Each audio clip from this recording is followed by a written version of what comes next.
Oke, kali ini kita bakal bahas sesuatu yang lumayan panas nih. Kita akan bedah pemikiran kontroversial dari seorang intelektual publik, guru gembul soal perbankan syariah di Indonesia. Ini adalah sebuah pandangan yang menantang dan pastinya bakal memancing diskusi kita semua.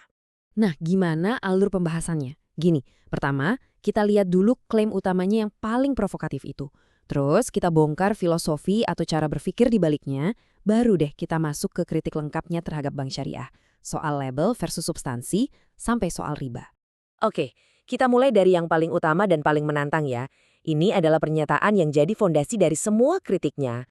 Langsung to the point, dia bilang begini. Ini benar-benar sebuah pernyataan yang langsung menantang arus utama kan? Dari sini aja udah kebayang arah diskusi kita bakal kemana. Nah, biar kita ngerti kenapa dia bisa sampai pada kesimpulan tadi, kita harus paham dulu satu konsep kunci yang dia pakai. Namanya adalah prinsip keterbalikan. Jadi, gampangnya gini. Menurut dia, kalau ada sesuatu atau seseorang yang gembar-gembor soal satu kualitas tertentu, seringkali ya kenyataannya justru sebaliknya. Malah nggak punya kualitas itu sama sekali. Dia kasih contoh-contoh yang gampang banget kita cerna. Coba deh, pikirin. Anak yang rumahnya paling dekat sekolah, malah dia yang sering telat.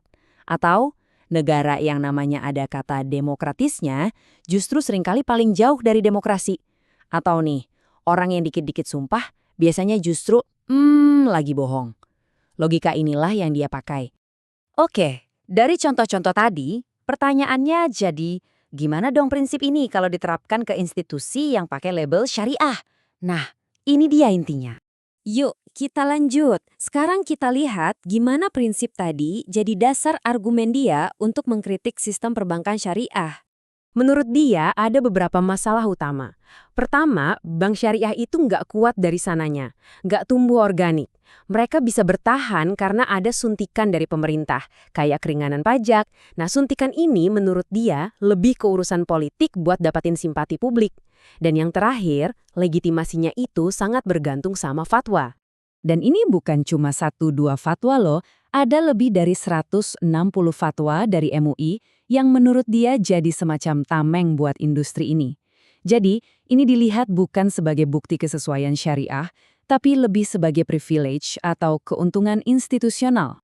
Nah, dari sini dia mulai membandingkan antara label syariah yang dipakai dengan apa yang seharusnya jadi substansi atau esensi dari ekonomi syariah itu sendiri. Ini nih yang menarik banget. Menurut guru gembul, berdasarkan apa yang dia dengar dari orang-orang yang kerja di dalam industri, baik konvensional maupun syariah, ternyata sistemnya sama, hasilnya sama. Bedanya apa? Cuma istilahnya doang, cuma ganti nama. Dan argumen ini dia perkuat dengan cerita dari praktisi langsung yang bilang, saya udah kerja di bank konvensional, saya udah kerja di bank syariah. Cuman ganti nama doang. Ini kan pengakuan dari orang dalam ya. Lalu dia geser fokusnya. Menurut dia, harusnya ekonomi syariah itu bukan sibuk seminar soal bunga atau riba terus-terusan. Esensi syariah yang sejati itu harusnya bisa menjawab masalah nyata di masyarakat.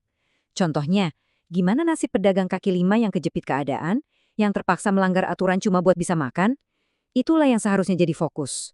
Oke, dan sebagai penutup argumennya, dia mengajak kita untuk memikirkan ulang konsep yang paling fundamental, yaitu riba.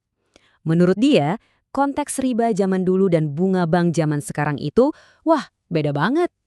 Coba kita lihat perbedaannya. Riba di zaman Nabi itu konteksnya adalah eksploitasi ya. Orang kaya minjemin ke orang miskin yang lagi butuh banget terus dicekik. Si pemberi pinjaman nggak punya biaya operasional apa-apa. Beda sama bunga bank modern. Bank itu kan industri jasa. Punya biaya operasional, harus bayar gaji karyawan, bayar listrik, sewa gedung, keamanan. Jadi bunga di sini menurut dia lebih kayak biaya jasa, bukan eksploitasi murni. Jadi, pada akhirnya, kita ditinggalkan dengan satu pertanyaan besar yang bikin mikir. Apakah label syariah yang kita lihat sekarang ini benar-benar sebuah sistem etika yang dijalankan? Atau jangan-jangan ini cuma jadi alat marketing aja? Ini adalah pertanyaan yang dilempar oleh guru gembul untuk kita renungkan bersama.